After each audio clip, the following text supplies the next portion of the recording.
வணக்கம். நான் உங்களின் அன்பு சகோதரி மாலதி பாலன். இன்று வரும் காலம் என்றும் வசந்த காலம் என்ற தலைப்பில் ஒரு கதை சொல்கிறேன். வானம் லேசாக இருட்டிக் கொண்டு வந்தது. பெண்ணுக்கு தலைவாரி முடித்திருந்த நான், ஏமா போய் முகத்தை இன்னொரு தடவை கழுவிட்டு வா, அதுக்குள்ள நான் மாடியில் காயப்போட்ட துணியெல்லாம் எடுத்துட்டு வந்துடுறேன் என்று சொல்லிட்டு மாடிக்கு துள்ளி குதித்து ஓடினேன். என் துள்ளலை பார்ப்பவர்கள் எனக்கு ஏதோ 25 வயது என்று எண்ணுவார்கள். எனது வயதை என்னாலேயே நம்ப முடியவில்லை. இப்போதுதான் இரட்டை பின்னல் பின்னிக்கொண்டு புத்தகங்களை மார்போடு அணைத்துக்கொண்டு அம்மா பள்ளிக்கூடம் போயிட்டு வரேன் என்று சொல்லிவிட்டு போனது போல் இருக்கிறது. காலம்தான் எத்தனை விரைவாக ஓடுகிறது. 45 வயதை எட்டிவிட்ட எனக்கு 20 வயது மகள். இருவரும் பார்ப்பதற்கு அக்கா தங்கையை போல் இருப்பதாக எல்லோரும் கூறுவார்கள்.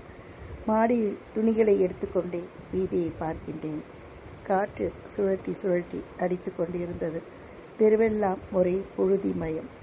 ஐயோ, அவர்கள் வரும் நேரத்தில் இப்படி இருட்டிக் கொண்டு வருகிறது என்று எண்ணினேன். துணிகளை கொண்டு வந்து அப்படி கூடையில் போட்டுவிட்டு என் மகளின் அறைக்கு சென்றேன். அவள் முகத்தை துடைத்து கொண்டிருந்தாள். எந்த அலங்காரமும் இல்லாமல் அவள் முகம் பளிச்சென்றிருந்தது.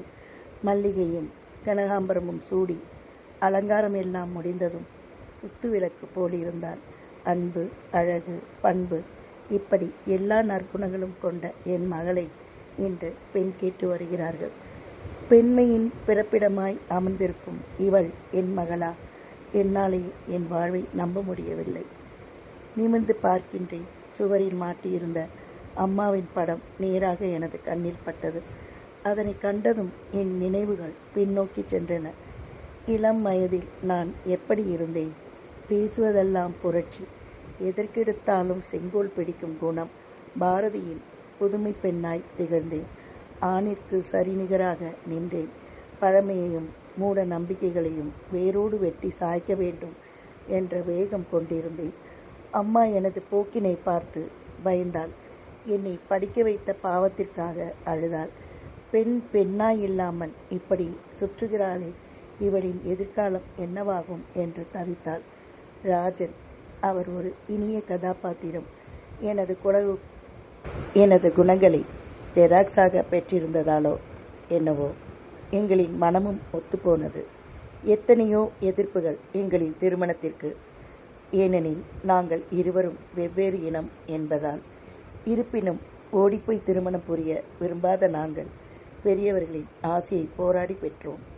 அப்போது அம்மா சொன்னாள், இதோ பாரம்மா, இப்போ ஏதோ வயசு வேகம் இப்படி பண்ணிட்ட.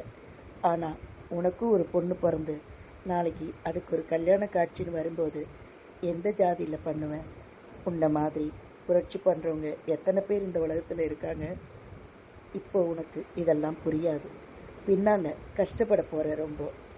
அம்மா, இன்னும் 25 வருஷம் கழிச்சு இந்த சமூகம் எவ்வளவோ மாறிவிடும். அப்போ ஜாதிங்கிறதே இல்லாமல் போயிடும். இப்போ நான் ஜாதி மாறி இருக்கேன். அவ காலத்திலே மதமே இல்லாமல் போயிடும். இப்படி ஏதாவது புத்திசாலித்தனமாக பேசி நீயும் குழம்பி என்னை குழப்பாதம்மா என்று அம்மாவிடம் கூறினேன். பிறகு அம்மா எதுவும் பேசவில்லை. அவளும் இந்த உலகை விட்டு போய் 10 வருடங்கள் ஆகிவிட்டன. எனது மகளும் டிகிரி முடித்து விட்டாள். அதற்கு மேல் படிக்க வைப்பதை விட காலாகாலத்தில் அவளை மனக்கோலத்தில் பார்க்க என் மனது துடித்தது. அம்மாவை எதற்கெடுத்தாலும் 10ஆம் பசலி என்று ஏளனம் செய்த நான் இன்று நானே ஒரு தாய் ஸ்தானத்தில் வந்தபோது 10ஆம் பசலியாகத்தான் நடந்து கொள்கிறேனோ எனக்கே புரியவில்லை. அவள் கையை பார்த்த ஜோதிடர் மட்டும் அவள் திருமணம் ஒரு விழிப்புணர்வை தரும் என்று சொன்னார். வரன் தேடியவுடன் கிடைத்தது. என் இனத்திலும் சேராமல், அவர் இனத்திலும் சேராமல் வேறு இனத்தில் பையன் கிடைத்தான். அழகு, அந்தஸ்து, பண்பு எல்லாம் என் மகளுக்கு இணையாக இருக்கும் தகுதியுள்ள வரன். எங்களின் குடும்ப சூழல் அனைத்தையும் அவர்களிடம் பேசியாயிற்று. அதனால் என்னங்க, இந்த காலத்தில் இதெல்லாம் பெரிய விஷயமே இல்லை என்று பெருந்தன்மையுடன் கூறிவிட்டார்கள். என்னம்மா பாட்டி படத்தையே பார்த்துட்டு இருக்க? என்று என் மகள் எனது கைகளில் முத்தமிட நான் கடந்த கால நினைவுகளிலிருந்து மீள வந்தேன். மனதிற்குள்ளாக அம்மாவிடம் நான் கூறினேன், அம்மா, என் மகள் கல்யாணத்தை பற்றி அதிகமாக கவலைப்பட்டவ நீதானே. இந்த அருமையான வரனை இருந்து பார்க்க உனக்கு கொடுத்து வைக்கல பார். நான் சொன்னேன் இல்லையா, காலம் இப்போதெல்லாம் ரொம்ப மாறிடுச்சுமா. வெளியில் வீசிய சூழல் காற்று நின்றது. ஆனாலும் வானம் இருண்டுதான் இருந்தது. இந்த இனிய சூழல் ஒரு அழகிய கவிதை போல் இருந்தது. வெளியில் கார் வந்து நிற்கும் சத்தம் கேட்டது. பிள்ளை வீட்டார்தான் வந்துவிட்டார்கள். நான் அவர்களை வரவேற்க ஓடினேன். எனது கணவரும் வந்துவிட்டார். அக்கப்பக்கத்தவர்கள் என்று வீடே நிறைந்து கலகலவென்று மாறிவிட்டது. பெண் பார்க்கும் படலம் முடிந்து தேதியை குறிக்க எல்லோரும் பேச அமர்ந்தனர். சீர்வரிசையை பற்றி பேச ஆரம்பித்தனர். நீங்க கேளுங்க என்று நான் ஆரம்பித்தேன். நீங்க என்ன செய்ய போறீங்கன்னு தெரிஞ்சா நாங்க கேட்க வசதியா இருக்கோம் என்றார் மாப்பிள்ளையின் தாயார். எங்களால் முடிஞ்ச வர செய்கிறோம். முடிஞ்ச வரனா இதில் என்ன ஃபார்மாலிட்டி? வெட்டு ஒன்று துண்டு ரெண்டுன்னு பேசிடணும், பின்னால் பிரச்சனை வரக்கூடாது பாருங்க என்றனர். எங்களுக்கு இவ ஒரே பொண்ணு, எங்ககிட்ட இருக்கிறதெல்லாம் இவளுக்கு தானே. அது சரி, ஆனால் உங்களுக்கு என்ன இருக்குன்னு எங்களுக்கு தெரிய வேணாமா? சொன்னாதானே. நல்லா படித்த குடும்பம், நாகரிகமாக நடந்துக்குவீங்கன்னு நினச்சேன். இப்படி பேரும் பேசுகிறீங்களே. என் பொண்ணுக்கு என்ன குறைச்சல்? நல்ல அழகு, அறிவு, அடக்கம் எல்லாமே இருக்குது. இந்த காலத்தில் அது கூட பேச தெரியாத ஒரு பொண்ணை உங்களால் பார்க்க முடியுமா? ஏனோ பிள்ளை நல்லவராக இருக்காரேன்னு தான் இவ்வளவும் பேசுகிறோம்.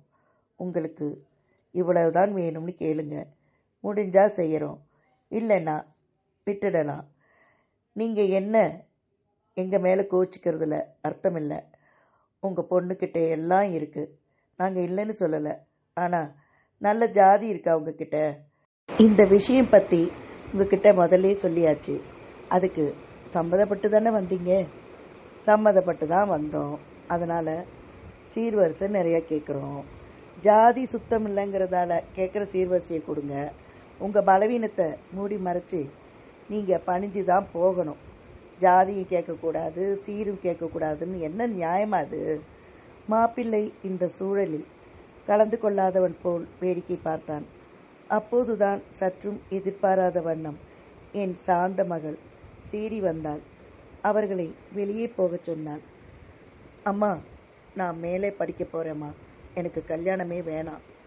உன்னை அவமானப்படுத்துகிற அந்த தாலி எனக்கு வேண்டாமா. என் மடியில் மீண்டும் அவள் குழந்தையானாள். புரட்சி புலிக்கு பிறந்தது மட்டும் பூனையாகிவிடுமா என்ன? அம்மா படத்திலிருந்து என்னை ஏளனமாக பார்ப்பது போல் இருந்தது. என்னம்மா, உங்கள் காலம் மாறிடுச்சோ என்பது போல் பார்த்தாள். ஆமாம், காலம் மாறிதான் போயிடுச்சுமா. காசுக்கு இன்னமும் பெண்ணை விலை பேசும் காலம் மாறவில்லை என்று மானசீகமாக பதில் சொன்னேன். இன்றளவும் இது போன்ற அவலங்கள் நம் சமூகத்தில் நடைபெற்று கொண்டுதான் இருக்கின்றது. என்ன செய்வது? நன்றியுடன் உங்களின் அன்பு சகோதரி மாலதி பாலன்.